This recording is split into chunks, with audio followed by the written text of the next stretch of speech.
Kisah diawali dengan diperlihatkannya sebuah kastil. Di sana telah terjadi pembantaian. Terlihat para iblis yang telah mati dengan jumlah sangat banyak, dan salah satu dari mereka masih bertahan hidup. Ia berkata, "Kau benar-benar kurang ajar, Rafis Vindika. Kau pikir bisa lolos begitu saja setelah melakukan pembantaian seperti ini?" Rafis pun menjawab, "Keluarga Hill. Semua yang telah kau lakukan kau pikir aku tidak tahu. Ini bukan pembantaian. Ini adalah tindakan Vindika, yaitu eksekusi." Setelah itu ia langsung menghabisinya. Rafis adalah anak dari Raja Iblis. Ia membantai keluarga Hill karena menganggap keluarga tersebut telah berkhianat. Kemudian diperlihatkan ayah Rafis, yaitu Demon King bernama Gamudair. Ia berkata, "Beraninya kau melakukan hal seperti itu. Kini Rafis telah dirantai dan ditangkap. Kau tidak tahu posisimu. Aku memerintahkanmu membawa bukti pengkhianatan. Aku tidak pernah menyuruhmu menghancurkan sebuah keluarga. Kau seorang Vindika yang berani menghancurkan tatanan alam iblis. Kali ini kau sudah sangat keterlaluan."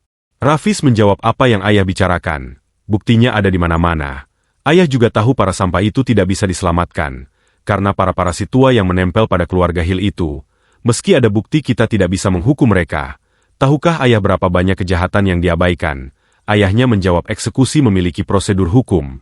Penilaian sepele sepertimu tidak dibutuhkan dalam proses itu."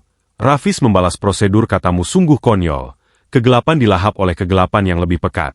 Bukankah itu hukum bertahan hidup di alam iblis? Ayah, maksudku Demon King. Saat Anda bahkan tidak bisa melahap kegelapan sejelas itu, bagaimana Vindika bisa disebut penguasa alam iblis? Anda tahu bahwa tatanan saat ini dikendalikan oleh para bangsawan." Ayahnya menjawab, "Tidak kusangka penilaianmu begitu picik dan bodoh." Rafis berkata, "Vindika bisa bertahan jika keluarga Hill dimusnahkan. Pada akhirnya mereka melakukan berbagai kejahatan untuk merebut tahta. Bukankah itu sebabnya ayah mengirimku sebagai penyelidik, untuk menggantikan para pengecut yang bersembunyi di balik keluarga Hill dan mengabaikan ketertiban?" Demon King terdiam lalu berkata, "Kita memang tidak bisa saling memahami. Hukumanmu telah ditetapkan oleh 12 Black Thrones, Rafis. Vindika, kau bersalah karena melanggar hukum alam iblis dan membantai keluarga Hill. Kau akan dikirim ke alam manusia." Rafis sangat terkejut mendengar hal itu. Alam manusia tidak mungkin, apakah ayah serius?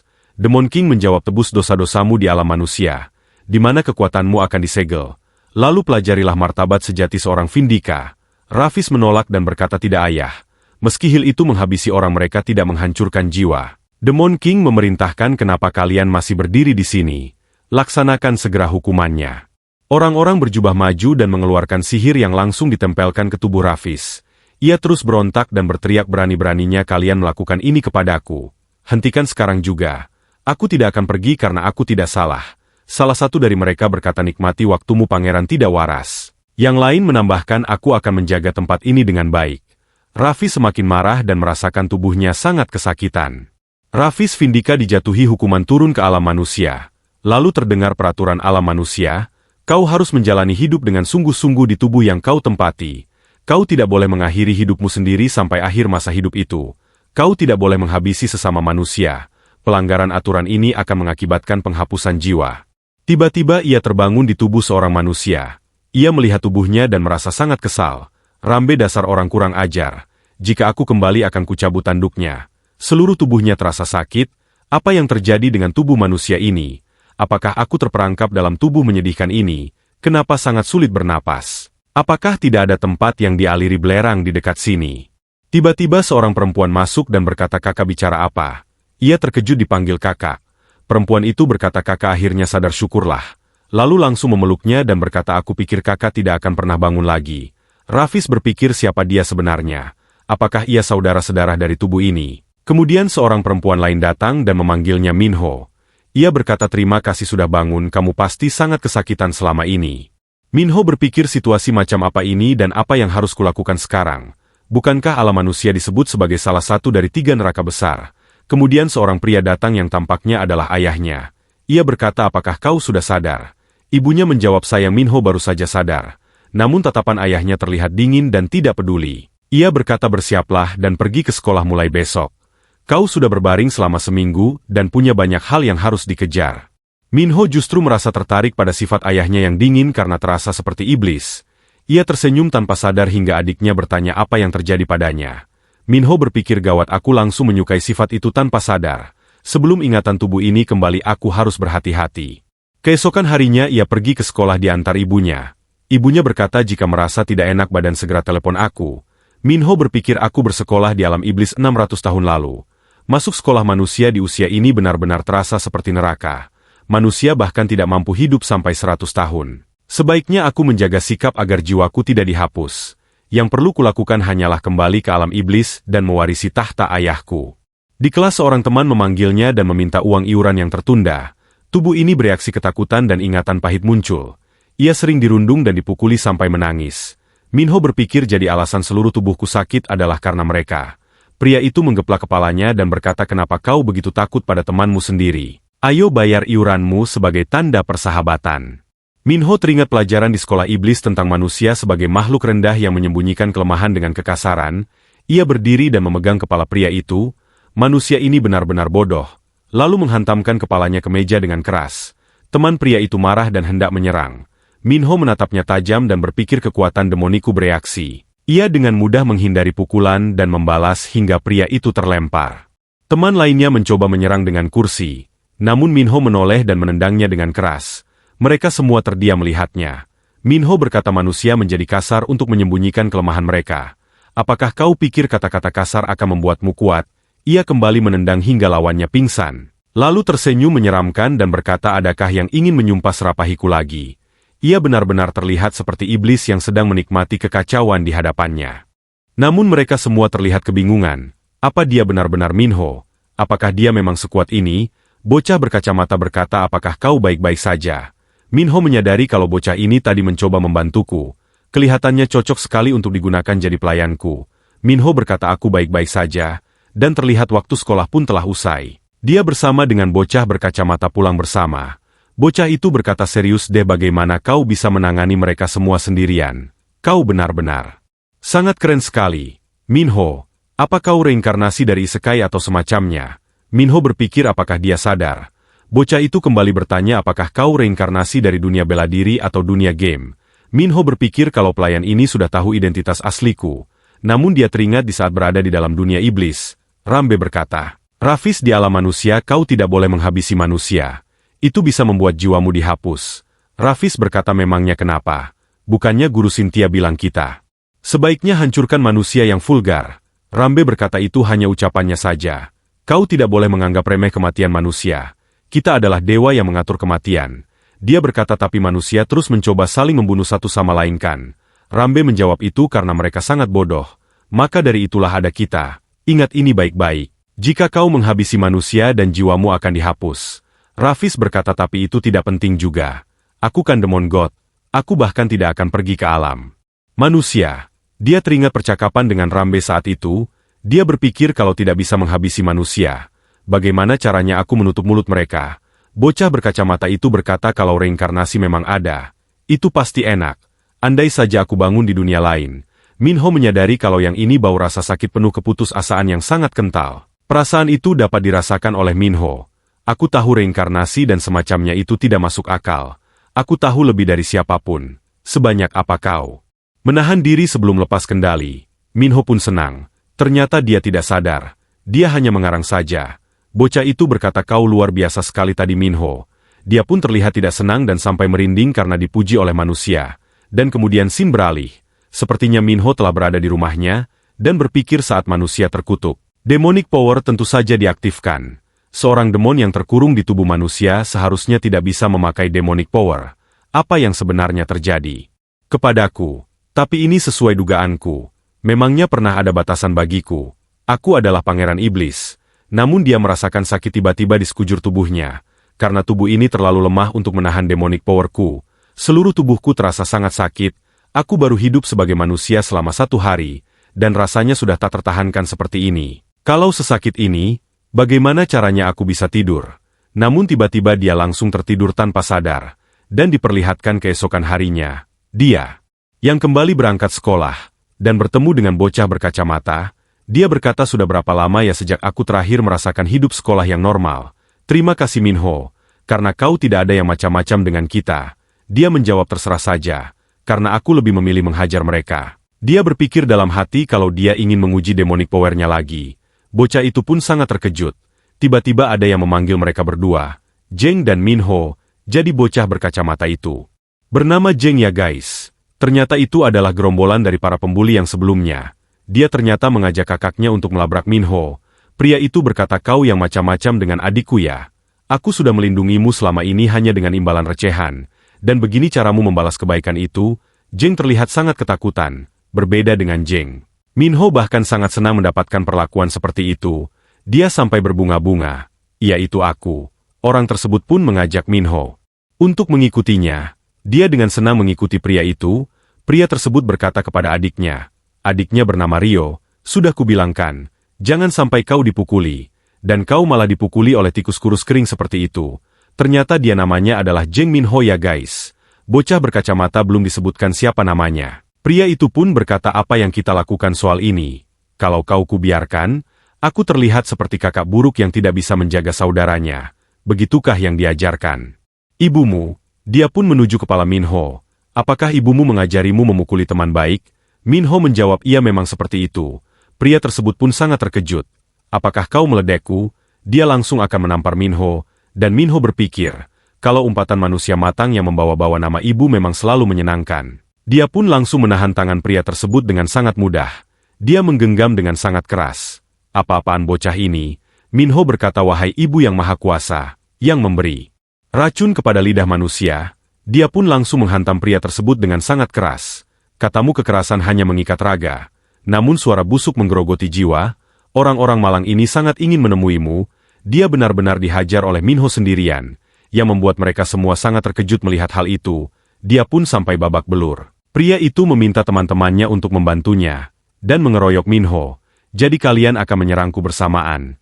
Itu malah terlihat bagus. Dia dengan sangat cepat menghajar semua orang yang ada di sana. Ini benar-benar sangat mudah dan menyenangkan.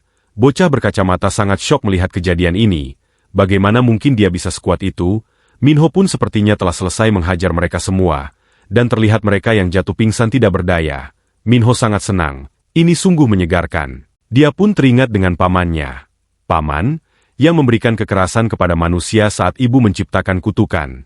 Atau umpatan, sekarang aku mengerti. Mengapa kau mengizinkan manusia menggunakan kekerasan? Terima kasih paman. Dia merasa seperti benar-benar diberkati ya guys. Temannya pun hanya bisa terdiam melihat itu. Kemudian terlihat ada seekor tikus yang melihatnya. Sepertinya itu adalah mata-mata dari alam iblis ya guys. Seperti yang Anda lihat, tugas yang Anda perintahkan telah dijalankan dengan baik. Keponakanku yang imut. Jadi dia adalah paman dari Rafis ya guys. Nampaknya kau suka hadiah pamanmu ini. Rambe berpikir, Blood Demonic Stone tertanam di matamu alih-alih Forbidden Stone. Mari lihat selama apa kau bisa menahannya. Rafis, dia sepertinya terlihat sedang merencanakan sesuatu ya guys. Dan pamannya pun berkata kepada Rambe, dasar Rafis kurang ajar. Dia benar-benar membantai keluarga Hill. Rambe menjawab, Rafis hanya merasa puas ketika semua berjalan sesuai keinginannya. Pamannya pun berkata siapa yang bisa melunakkan anak keras kepala itu. Tetap saja, membuangnya ke alam manusia tanpa pikir panjang. Bahkan Gamudair tidak menunjukkan belas kasihan. Rambe berkata, ketika berhadapan dengan makhluk tingkat tinggi yang kejam, yang mempan hanyalah tunduk pada kekuatan. Itulah prinsip Demon King Gamudair. Pamannya menjawab alam manusia adalah tempat di mana alam iblis mengirim penjahat terburuknya. Rafis tidak akan beradaptasi dengan mudah. Bocah kecil itu tumbuh cepat dan sudah menimbulkan masalah. Rambe berkata itu sebabnya kau memberinya Blood Demonic Stone bukan? Jadi pamannya bernama Barkan. Rambe berkata Lord Barkan. Persiapan untuk memanifestasikan orang-orang pendosa yang dikirim ke alam manusia sudah selesai. Barkan berkata tunjukkan padaku. Dia pun langsung mengeluarkan sesuatu. Dan berkata karena Rafis telah turun ke alam manusia, dia pasti akan berhadapan dengan mereka. Terlihat banyak sekali iblis-iblis yang sangat mengerikan. Dan dia seperti menaruh sesuatu ke dalam gelas besar yang ada di hadapannya ya guys. Mimin juga belum paham nih guys. Barkan berkata, aku menantikannya. Keponakanku, Rafis, kau akan mengalami kegelapan sejati. Dan kemudian diperlihatkan di sebuah kafe. Mereka berdua yang sedang makan. Bocah berkacamata berkata, Yang. Benar saja. Apa yang sebenarnya terjadi Minho? Kau juga mengalahkan saudara Rio dengan mudah. Kau sangat keren sekali. Aku merasa seperti menonton film. Minho berkata mereka bilang rasanya seperti lautan api neraka. Tapi tidak ada yang spesial. Dia sepertinya sedang memakan sebuah makanan yang sangat pedas ya guys. Dia pun sampai menangis tapi dia tidak mengakui kalau dia sampai menangis. Ini hanya keringatku saja. Temannya berkata sudah kubilang kau harus mulai dengan rasa pemula. Minho berpikir iblis yang menghindari neraka bukanlah iblis sama sekali, dan tiba-tiba temannya mendapat sebuah panggilan dari Jin Jaehui. Dia pun terlihat terkejut. Minho bertanya kenapa kau tidak menjawab telepon. Bocah itu berkata, Minho, aku ada panggilan mendesak. Jadi aku pergi dulu. Tolong nikmati makananmu. Dia menunjukkan gerak-gerik yang aneh ya guys. Minho pun seperti tidak peduli. Kemudian scene beralih.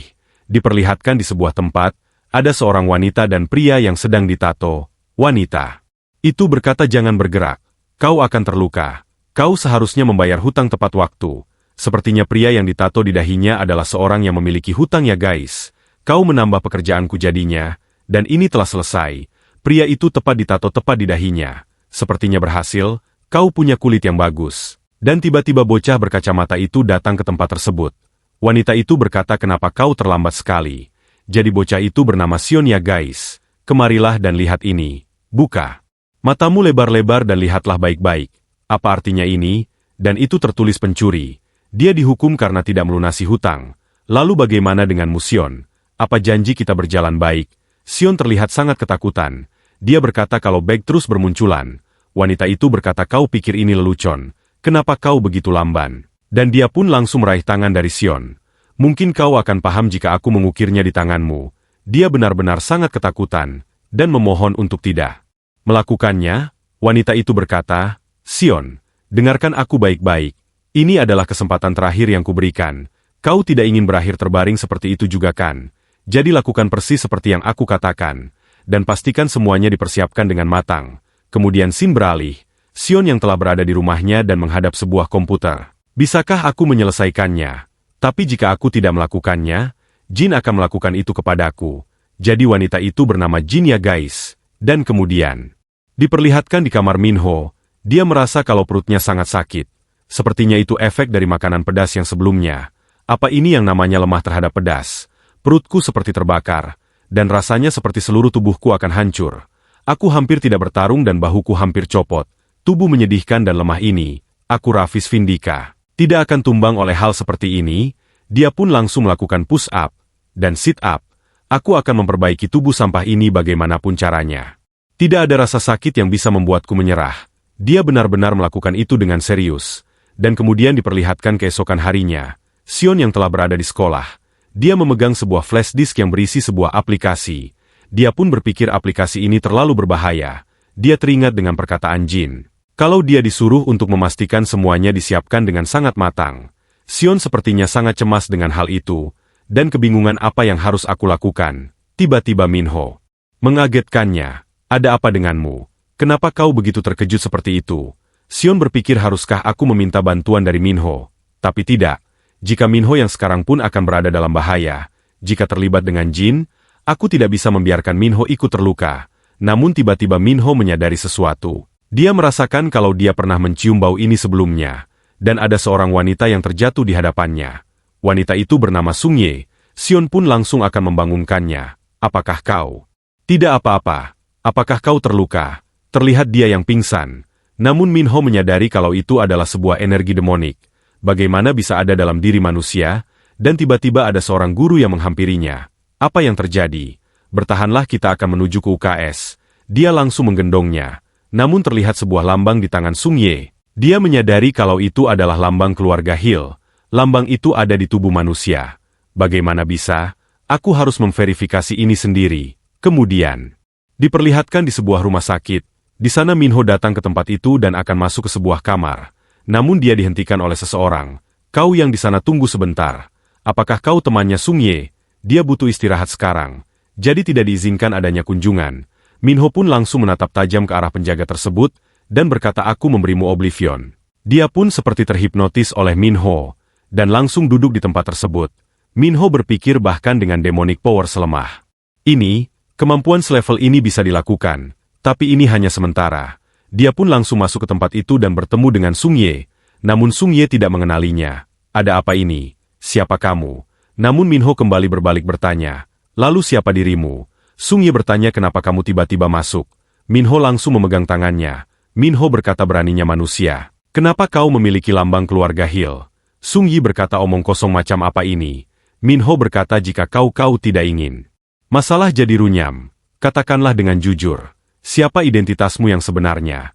Dan dia pun terlihat sangat ketakutan ditatap oleh Minho, karena dia terlihat seperti iblis yang mengerikan.